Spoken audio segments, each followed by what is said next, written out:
Oi, eu me chamo Claudiana Santos e esse é meu primeiro bolo em formato de coração. No começo, a cliente estava bem indecisa se ela fazia redondo ou se ela fazia em formato de coração. O modelo que ela me mandou foi em formato de coração, mas ela ficou indecisa porque eu falei para ela que eu ainda não tinha feito.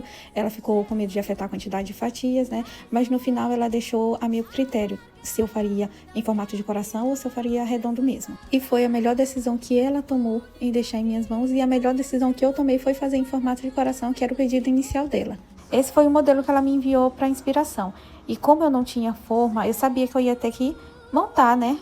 Fazer o formato de coração. Eu ia ter que cortar o bolo para poder dar forma de coração ao bolo. Então eu estava bem apreensiva nessa parte, mas confesso que na hora que eu fui fazer eu vi que foi super de boa. A parte mais difícil foi espatular o bolo em formato de coração, mas eu já estava contando com isso, né? Com essa dificuldade. Então eu deixei o chantilly mais durinho para não ter essa dificuldade toda, para não ser maior do que eu já imaginava que seria. E deu super certo essa tática. Então, eu tava bem nervosa, tanto é que teve partes aí que eu não gravei, que eu pensei que tava gravando, mas acabou que não tava.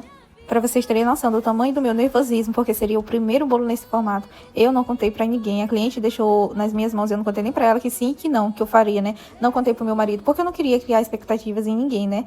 Mas à medida que o bolo foi criando forma, eu fui me aliviando, porque eu vi que sairia uma coisa legal dali.